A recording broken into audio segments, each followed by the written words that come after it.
طابت أوقاتكم مستمعين صوت المرأة والحياة ببرنامج ضيعتنا بحلقة جديدة وضيعة جديدة. اليوم نحن سوا قرية مشرفة جراح رح نتعرف عن تاريخ هالقرية. القرية اللي نحن اليوم فيها قرية عربية، يعني التاريخ اللي رح نتعرف عليه وعادات وتقاليد رح يكون بهالقرية العربية يلي بتسمى مشرفة جراح. مشرفة جراح كمان قرية من قرى يلي تابعة لتربسبي يعني قحطانية. هالقرى كمان حوالي تربسبي. مستمعينا كونوا معي أنا لا رح نتعرف على تاريخ هالقرية سوا.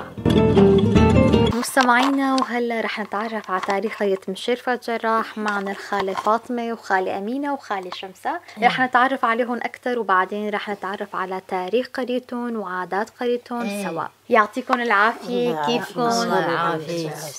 شو أخباركم خالة؟ هذه الكبيرة اسأليها على تاريخ الجرية لأنه إحنا متزوجين من غير كنات القرية. إحنا كنات القرية. يلا عادي نفس الشيء خالة. هذه بس الكبيرة تعرف تاريخ الجرية تستولف شلون تأسست الجرية. تقريبا كم سنة صار لك أنت متزوجة هون يعني؟ والله تقريبا 50 سنة. ما شاء الله. خلص أنت كمان صرتي من أهل القرية. والله ما جبت كل شيء. أنا والله صار يمكن 30. هن كمان 30 و50 كمان عمر والله. احكي لنا اول شيء عن وضعك الصحي كيف خالي؟ اي والله يا وليدي ايش عندي من الله. احكي لها على وضعك شنو عندك. قالوا لنا انت داية تبع القرية كمان. اي والله داية. صار لك كم سنة داية تبع هالقرية؟ والله فوق 20. ما شاء الله. داية يعني. بس لهالوقت ما حدا يجي لعندك مو؟ والله قليل بالجرية. أمه وحدة أمه هي كذا بساعة تجيب التضايق أشد.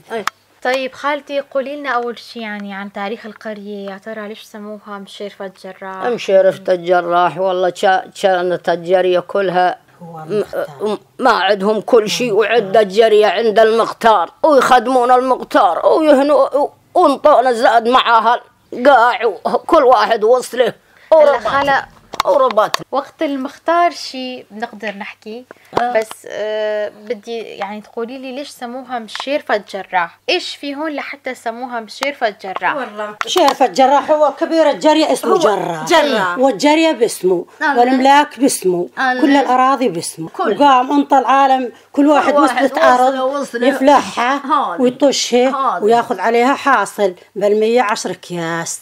وهو هسه هو حاكم على الجرية ما يخلي واحد يعمر برا بالمنطقة الجرية هذه. كل واحد قاعد ببيت. والله هسه احنا كل بيتين ببيت لأنه حاكم علينا ابنه. ما يخلي ابن جراح يعني لهالوقت هو لهالوقت حاكم علينا وما يخلينا نعمر وما يخلي حلالنا يطلع وما يخلي غير كل واحد نريد نعمر بيت ما يخلي. انه يروح يشتكي علينا وقف العمار. هم هذول مالكين الجرية من جدهم الأول جراح. هذا أنا ما أعرفهم. اسمه جراح. وهذا الجرية باسمهم والملاك كلها باسمهم.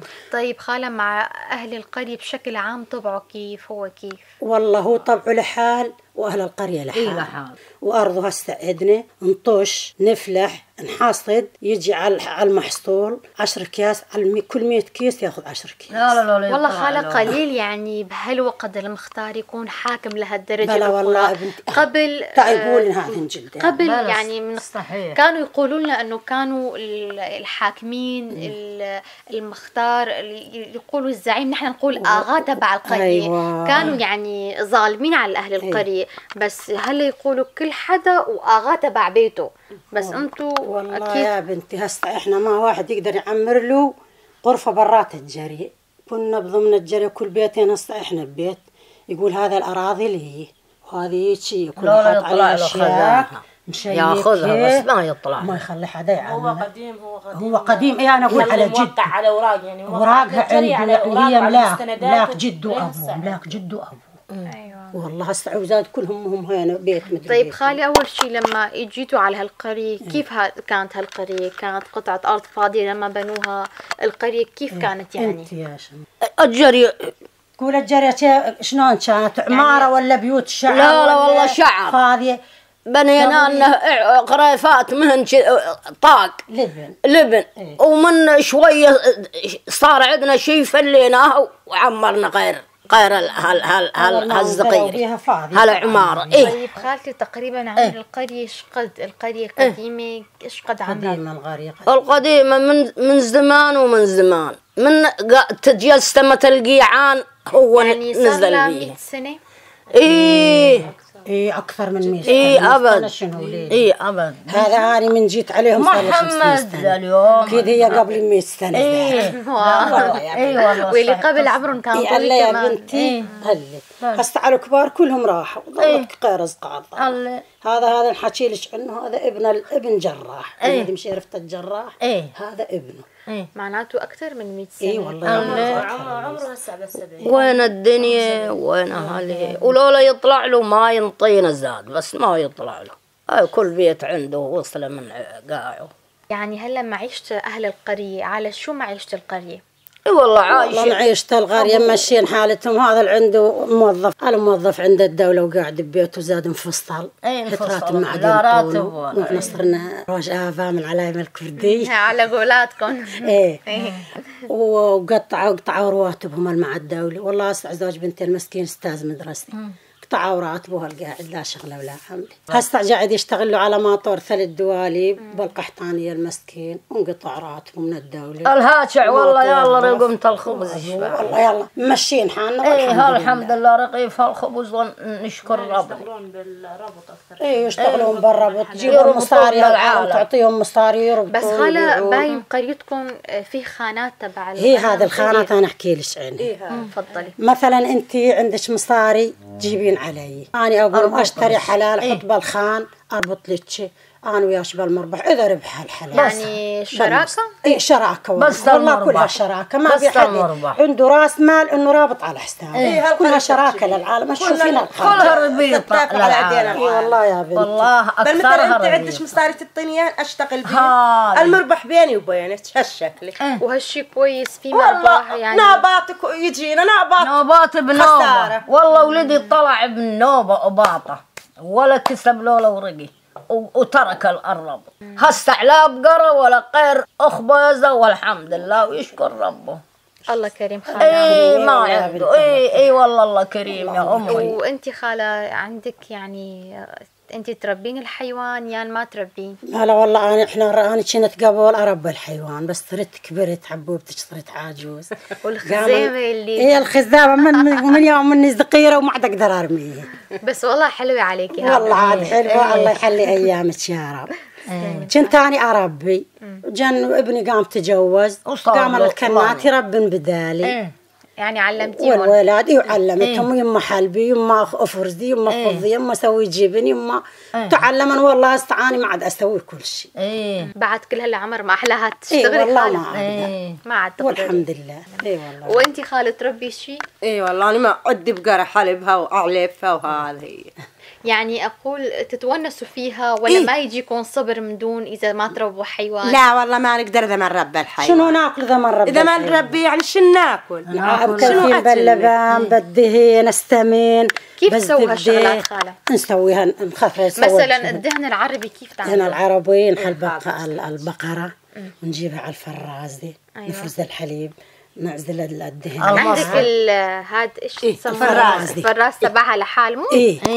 نعزل الدهن لحاله ونعزل الحليب المفروز نبيعه على البياع ولما الدهن بسطل يعني تعملي بس لبيتك ولا لا بس لبيت بس البيت كل من يسوي نسوي البيت ونقوم نحطه على البابور ونفوره مع الحليب ونسوي خاثر لبن من علايم كوم ونخذ نحطه بالقستالة صغيرة هيك ونخذ تطلع الزبدة ونسوي سمن نقرضها وتحطونها مع الأكل يعني تاكلوها من على الأكل ولا تاكلون لحال؟ لا مع الأكل على الدجاج على يعني بس خالص السمن العربي مو ثقيل كويس. بل سمن البقر خفيف. أنا مرة بس أكلتها بحياتي ما بعرف إيش صار لي بهذاك اليوم. دحجي علي سمن البقر خفيف. بالقنم سمن القنم ثقيل صحيح قاطع ما تقدرين تاكلين. بس البقر خفيف سمنه كل إنسان يقدر ياكله زين طيب وكويس كمان كويس.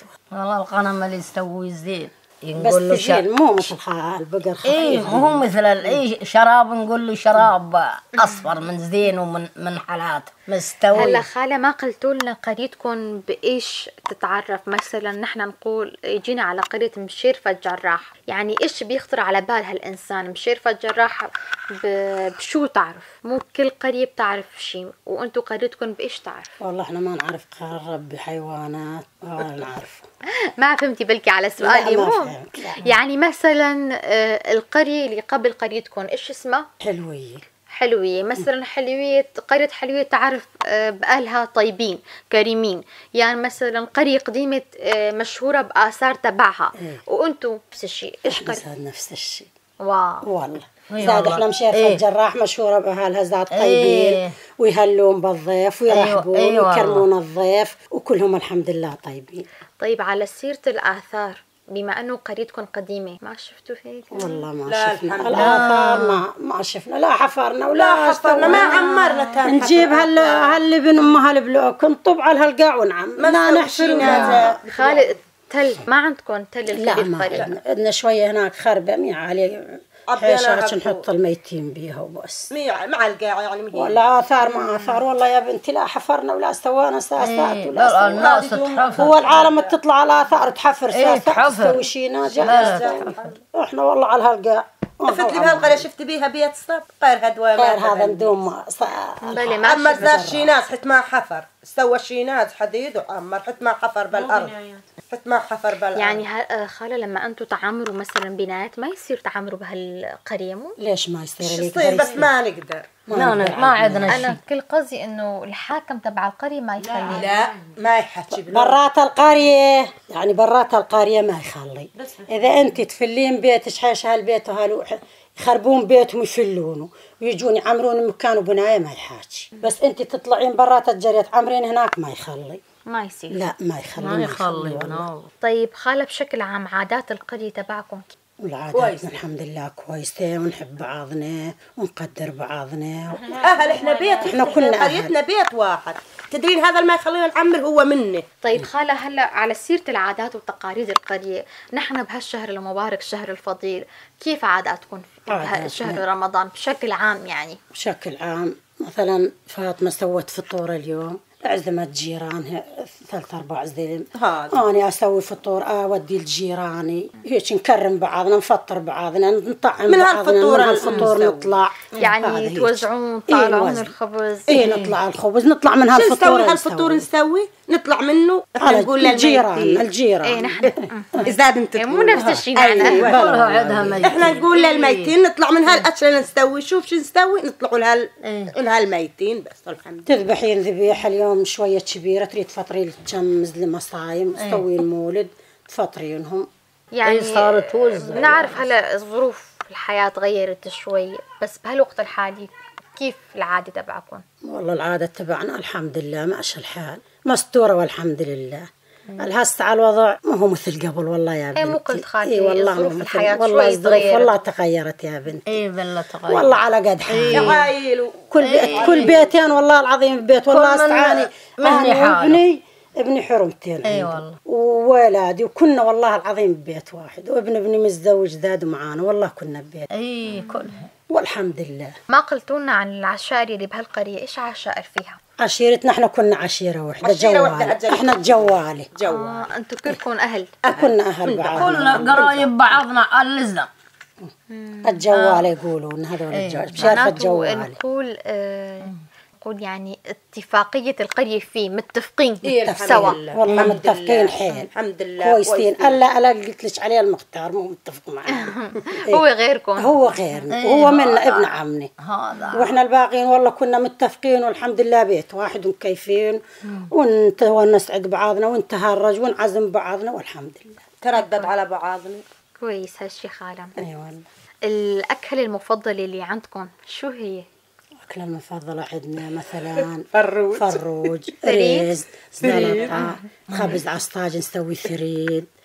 وقت ما يجينا خبز طار نهارين ما يجينا خبز نعجن والخبز عصاج خبز نسوي. ما في تبع التنور مو خالة؟ ده بيع عندنا التنور هستعذاب في تنور وبيع على الفرن على الكهرباء. قمنا الخبز على فرن الكهرباء. بس أكتر شيء أحس أنتوا العرب تحبوا الخبز الصاج أكتر مو؟ اي لا يحبون الصاج. الخبز شوي بس طحون مشان انه مو خبز بلد. مشان ياكلوا خبز البلد اكيد ما تحبون. والله ما والله لا والله هالوقت صار ما ينتشال ولا قبل والله زين. بس تستعمل الخبز ما يخبز الحنطة وعجين يجيبون. والله ما أنا خالتش ما أقدر أظن. خالة فرن أكيد ما في بهالقرية. لا والله ما في. الخبز من وين يجيكم؟ من برشيرة. لا صافي. الوعرة. لا الوعرة ما هي بعيدة. أي والله. طيب أعراسكم من طرف عادات يعني أعراسكم كيف مثلا؟ راسنا صارت من هالهواتف والتلفزيون أكلين وعلى النادي يعني ما تعملوا بالقرية مو؟ لا نعمل بالقرية. بعضها تعمل بالقرية بعضها تعمل بالنادي. احنا أكثر شيء نعمل بالقرية. نسوي أكل أول نهار يعني فروج ذباية. إيش تعملوا؟ نسوي ثريد. نقولها شو نقول لها؟ نقول هذه الصبحة. أيوة. إيه نسوي الأكل وياكلون ويغسلون الأواني وينظفون ويروحون يجيبون العراس. أيوة هالشكل. لابسنا يودنا على كوافيرة وكلين وحفلة ومطرب ولا قبل. كم يوم عرس تبعكم؟ عرس يومين وبس. قبل العرس بيوم ويوم العرس. بس أكيد بأول العرس لآخر العرس ترقصون. إيه هالشي يعني. ظل نصفج ونغني وندبش. طيب إيش أغاني تغنوا الخالة؟ أنا ما أعرف الأغاني. هلا هاني مضيع. ماشي عليك يا. والله أنا عاجز ما أعرف أغني. والله ما نغني. تغني لنا. والله إيش نغني. أي أغنية؟ أي أغاني عربية أنا بحبهم كتير ها. غني يا الأسمر. غني لنا. أنا عروس. جاهزة تقول صوتك؟ هذا العروس نسوي. إن شاء الله يا رب. الله مضيع ما أعرف. لا نغني بالمثل جيبوا على العروس كلتها باري عنك سموم القيط. حسبي حالك أنتي. بالله مضيع. بالله مضيع. كم كلمة؟ يقول اشكر. نقول جيبوا على العروس كلتها باري عنك سموم القيض وعن الذواري. يا خالي غني لنا باللحن يعني حسبي. ما أعرف والله ما أقدر. الله ما أقدر. ما أقدر. إذا مو هيك حفلة واحد ما يقدر. هستعيد يعني سوالف الرد بس قناع أنا ما أقدر والله. تصدق إذا مو بحفلة إذا مو بشيء. هسه إذا مو بحفلة والبنات يقمزدن ويصفجن واحد يرد عليهن. إيه رح نصفق لك. لا ما أقدر. وهاي هي العروس. لا دخيل كل شيء. هذا شو تسألين بس هذه ما أقدر. يلا عادي الصيام أسرع عليك يا غمنات معلش. اي والله. هذه سلامتك والله مالك. بس خالك كل غنية تغنوها للعروس أكيد إلها معنى مو؟ إيه ليش؟ يعني إيش معنى مثلا أي الأغاني اللي أنت تغنيها شو معناها؟ شو معنى هالعروس وهالهزة المكلمة هالعريس جودها لها. في أي كلمة تقدروا تقولوها بآخر برنامجنا يعني وقت برنامجنا خلص؟ شو نقول الله يخليكم يعطيكم العافية. الله يعافيك. عزبناكم معنا. ما عليش والله زاد احنا قالها شو اسمه الله يعطيكم العافية والله يعني مرتاحين بوجودكم. تسلمي الخالم. رمضان كريم. اي والله والحمد لله رمضان كريم. ان شاء الله بالصحة والعافية. ان شاء الله بالصحة والعافية والله يسترنا من هالأمراض الفاينة. اي والله آمين. اي والله. وهون مستمعينا وصلنا إلى نهاية حلقتنا لليوم. بتمنى إنكم قضيتوا معنا أجمل وأحلى الأوقات.